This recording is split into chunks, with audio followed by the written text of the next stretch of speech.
प्रिया लोकांनो, मी तुम्हाला येशू ख्रिस्ताच्या नावाने शुभेच्छा देतो. हा गुड फ्रायडे म्हणजेच मोठा शुक्रवार म्हणून ओळखला जातो. येशूच्या मृत्यूची आठवण करून देणारा दिवस आहे. येशूने कलव्हरीच्या क्रुसावर आपले रक्त सांडून प्राण सोडले आणि तिसऱ्या दिवशी तो पुन्हा जिवंत झाला. त्याच्या मृत्यूची आठवण ठेवण्यासाठी जगभरात हा दिवस येशूच्या क्रूसवरील यातनांवर चिंतन करण्याचा दिवस म्हणून पाळला जातो. इथे तुम्ही एक दृश्य पाहत आहात. गोलगोथा नावाच्या ठिकाणी येशूला क्रुसावर खेळले गेले असं बायबलमध्ये सांगितलं आहे. येरुशलेममध्ये गोलगोथा नावाचं एक ठिकाण आहे. गोलगोथा म्हणजे मानवी कवटी, म्हणजेच माणसाच्या डोक्याच्या कवटीसारखा आकार असलेला डोंगर. हाच तो छोटा डोंगर आहे जिथे येशूला क्रुसावर खेळले गेले, म्हणूनच त्या ठिकाणाला गोलगोथा असं म्हणतात. अगदी असंच आपण हे नालुमावडीमध्ये उभारलं आहे, पण मूळ ठिकाण हे येरुशलेम मध्येच आहे. आपल्या नालुमावडीमध्ये देवाचा बाग नावाचं एक सुंदर बाग आहे जे परमेश्वराने आपल्याला दिलं आहे. आपण त्या बागेला प्रार्थनेच्या बागेचं रूप दिलं आहे. इथे देशासाठी आणि विविध राज्यांसाठी प्रार्थनेचे मुद्दे ठेवलेले आहेत आणि लोक दररोज इथे येऊन प्रार्थना करतात. या ठिकाणी संपूर्ण रात्रीची प्रार्थना तसेच आरोग्य देणाऱ्या सभा वगैरे आयोजित केल्या जातात. अनेक लोक इथे येतात आणि आशीर्वादित होतात. याच ठिकाणी आम्ही कोलकाता डोंगरासारखी ही रचना उभारलेली आहे.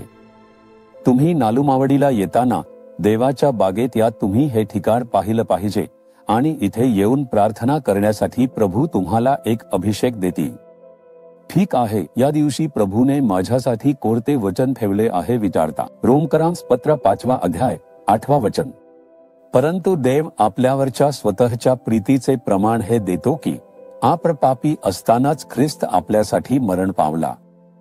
आकाश आणि पृथ्वी निर्माण केलेल्या देवाने तुम्हाला प्रेम केले आहे, मला प्रेम केले आहे, आपल्यावर त्याचे प्रेम आहे. मी तुला प्रेम करतो असे फक्त बोलून चालेल का? प्रेम कृतीतून व्यक्त व्हायला हवे. मी तुला प्रेम करतो, प्रेम करतो, प्रेम करतो असं म्हणण्यानं त्या प्रेमाच्या आशीर्वादाची अनुभूती घेता येत नाही. ते प्रेम व्यक्त केलं पाहिजे. आपले स्वर्गीय पिता असलेल्या देवाने आपल्यावर असलेले आपले प्रेम व्यक्त करण्यासाठी आपल्या पुत्र येशूला क्रुसावर खेळवण्यास संमती दिली. म्हणूनच ख्रिस्त आपल्यासाठी मरण पावला. तुमच्यासाठी आणि माझ्यासाठी तो क्रुसावर मरण पावला. तुमच्यासाठी येशू क्रुसावर मरण पावला. माझ्यासाठी का मरावं लागलं असं तुम्हाला वाटतं का? तुम्हाला आवश्यक असलेल्या सर्व महत्वाच्या आशीर्वादांचा समावेश येशूच्या क्रुसावरील मृत्यूमध्ये आहे. ते कसं आहे असं तुम्हाला वाटतं का? मी तुम्हाला 4 वचने दाखवतो, त्यावरून प्रार्थना करा. आज तुमच्या आयुष्यात चमत्कार घडेल. बायबलमधील 1 पेत्र अध्याय 2 वचन 24. येशू ख्रिस्ताने आपले पाप आपल्या शरीरावर घेतले आणि ते क्रुसावर वाहून नेले असं लिहिलं आहे. म्हणजे आपल्या पापांनाच त्यांनी क्रुसावर वाहून नेलं आणि जाताना आपल्या अधर्मांनाही आपल्या अंगावर घेतलं आणि ते पूर्णपणे वाहून नेले. कारण आपल्या पापांची क्षमा करून आपल्याला शांती द्यावी म्हणून आपल्या सर्व अधर्म, उल्लंघन आणि अपराध त्याने आपल्या अंगावर घेतले आणि आपल्यासाठी क्रुसावर रक्त सांडून मरण पावला. जेव्हा तुम्ही या विश्वासाने प्रार्थना करता तेव्हा शांती प्राप्त होते, पापमाफीची खात्री मिळते आणि एक मोठा आनंद अनुभवास येतो. मत्ताय अध्याय 8 वचन 17. येशूने आपली दुर्बलता स्वीकारली आणि आपले आजार क्रुसावर वाहून नेले असे लिहिले आहे. म्हणून आपल्या शारीरिक दुर्बलता आणि आजार येशूने क्रुसावर वाहून घेतले आहे.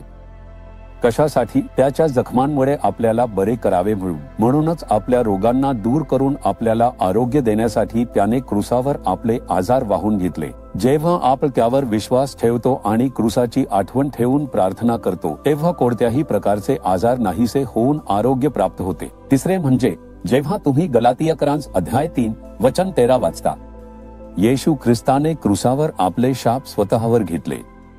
झाडावर कामलेला प्रत्येक जण शापित असतो असे लिहिले आहे. त्याप्रमाणे येशू आपल्यासाठी क्रुसावर शापित झाला असे लिहिले आहे. पहा, त्या क्रुसावर येशू लटकत असताना त्याच्या डोक्यावर काट्यांचा मुकुट ठेवण्यात आला होता. ते काटे शापाचे प्रतीक आहेत. शापामुळे जगात काटे उत्पन्न झाले, म्हणून आपल्या आयुष्यात कुठला तरी शाप असू शकतो. तो वंशपरंपरागत शाप असू शकतो किंवा तुम्ही केलेल्या एखाद्या पापामुळे तो शाप तुमच्या आयुष्यात सतत चालू राहू शकतो. एक त्रास, एकही शांती नाही, एकही आशीर्वाद नाही, काहीही चांगलं दिसत नाही, सगळं अपमान, निंदा, अडखळेच आहेत असं वाटून हे काय शाप आहे असं तुम्हाला वाटू शकतं. पण कोणताही शाप बदलण्याची सामर्थ्य येशूने क्रूसावर सांडलेल्या रक्तात आहे. म्हणूनच त्यांनी तो शाप स्वतःवर घेतला. जर तुम्ही त्यावर विश्वास ठेवून प्रार्थना केली तर तुमच्या आयुष्यातील शापाचे बंधन तुटून जाऊन आशीर्वाद प्राप्त होतील. त्याचप्रमाणे यशाया 53 अध्यायाच्या 4 वचन, येशूने आपले दुःख स्वीकारले आणि आपले शोक क्रूसावर वाहून घेतले. म्हणूनच आपल्या वेदना, समस्या, दुःख, अपमान, निंदा या सगळ्याच गोष्टी येशूने क्रूसावर वाहून घेतल्या. आज तुम्ही जर कोणत्याही वेदनेत, निंदेत, संकटात किंवा अपमानात असाल तर त्या क्रूसाकडे पाहत येशूने त्या सगळ्या गोष्टी तुमच्यासाठी तिथे वाहून घेतल्या आहेत.